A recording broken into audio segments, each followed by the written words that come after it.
Hi, it's Kevin Wright again, and for this week's video we're going to be talking about deposits, mortgage deposits. Two things about them: why mortgage lenders have clamped down so much and are very restrictive on where you get the deposit from, and also the workarounds that can make it easier and give you other opportunities.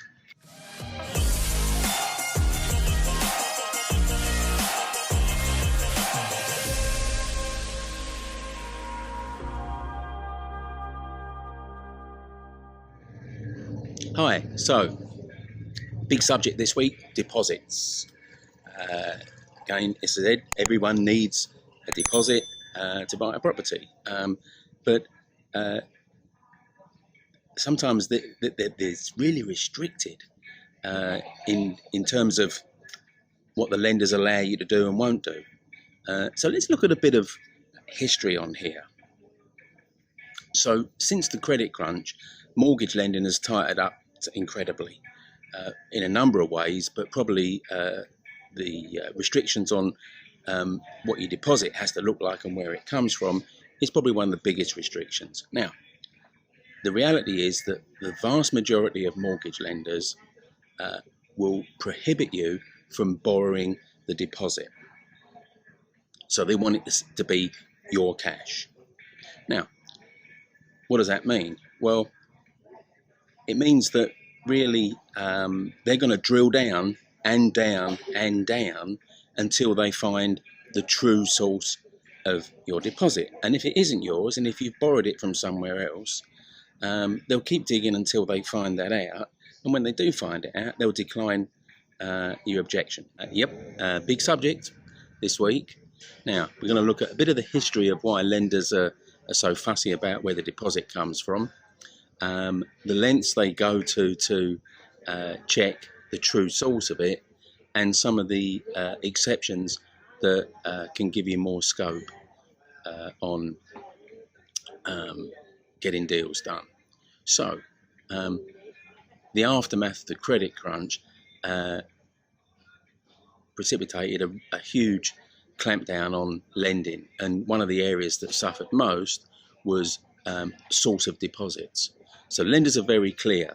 The mainstream mortgage lenders are very clear.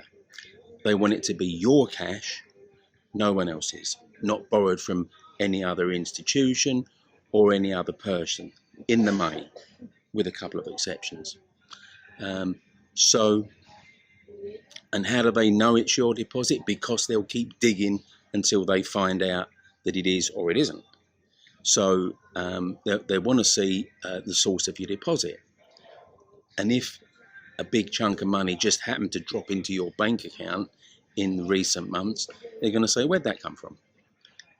And show us some statements from the account where that came from. And, you know, if when they look at a few months' statements of that, again, a lump sum drops in to that one, they're going to say, where'd that come from? So they're going to keep digging and digging and digging until they get to the true source of the money.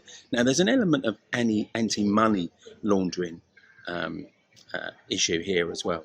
But actually, they're just as interested on, is it really your money? And if they find out it isn't, and you've actually borrowed it somewhere else, then they terminate the application at that point. So why are they so concerned about it being your money? Well, one of the phrases I use often when I'm training is walk a mile in someone's shoes, to really understand how they think and they feel. Very well known saying. So let's sort of walk a mile in lenders' shoes here. So they see two big problems if you've got none of your own cash in the deal. The first problem they see is that at the first sign of trouble, any difficulty with a tenant or something like that, you're going to bail out, and you've got no cash of your own locking you into the deal, so you'll just up and go. First problem. Second problem is that they think if you've got no financial incentive in the property, then year after year into the future, you'll do nothing to maintain it. Now, they see that as a risk to their security. So they're very much invested in the idea that you need to have cash in the deal. So if that's the situation, what are the workarounds? Well, there are some exceptions. Now, one exception is gifts from family. Not loans from family, I hasten to add, gifts from family. So in this case, gifts, the key word here that lenders look for is plausibility. So they're looking for, is it plausible that someone is going to give you tens of thousands of pounds? Maybe, even in excess of £100,000, depending on whereabouts in the country you're buying. So how plausible is that? Well, the answer is rarely. And it's only plausible for a small select group of people. So it's plausible that parents would give their children a gift of thousands and thousands of pounds. That's plausible because parents help their children out. Other family members, well, progressively less plausible. So siblings, possibly. Aunts and uncles, possibly. But some lenders would say, no, not plausible. Any more distant relative, no. And certainly not someone that you met at a property meeting or another investor that's not related to you. And if it truly is a gift, and there's an element of skepticism about that, then the lender would require the giftor to sign a declaration saying that it is a gift, it doesn't expect to be repaid, and they will have no hold in the property. So that's gifts, very restricted, but occasionally allowable. Now, another angle is if you're buying in your own, in your company name, beg your pardon, in your company name, then there are certain commercial lenders, and they are quite restricted in number, that would say, okay, we will accept a loan to the limited company. They'll always accept directors' loans and shareholders' loans. There's never an issue on that. But in some cases, they will accept a loan from someone not connected with the company. So that's a workaround. But you've got a very restricted choice of lenders that will allow you to do that, and it's only if you're using a limited company structure. So another way that I've seen work very well is that the person with the cash for the deposit actually takes the mortgage in their name, and you have an agreement, a backstop agreement if you like, and it's often a deed of trust, where you agree to share certainly the monthly cash flow, and often any resultant equity,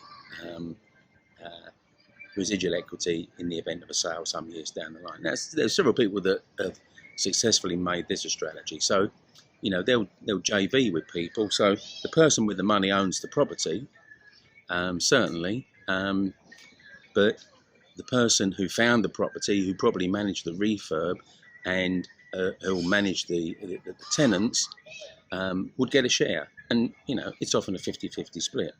So that works well as well. Now, okay, one last area. If you want to get much more creative about where your deposit comes from, then bridging finance is the answer, because bridgers have a very different view of the source of the deposit to mortgage lenders. Now, bridgers don't mind in the slightest if you borrow the deposit. So, if you really need to upscale what you're doing, then borrow the deposit from wherever. Do whatever you need to do with the property to increase the value, and then refinance it at an uplifted value. Pay back the bridging loan, pay back the source of the deposit, and then you've got a mortgage. Now, of course, you're going to have to make sure you get a substantial lift in value to make that work. but Bridger's far more flexible on sources of deposit. So there we are.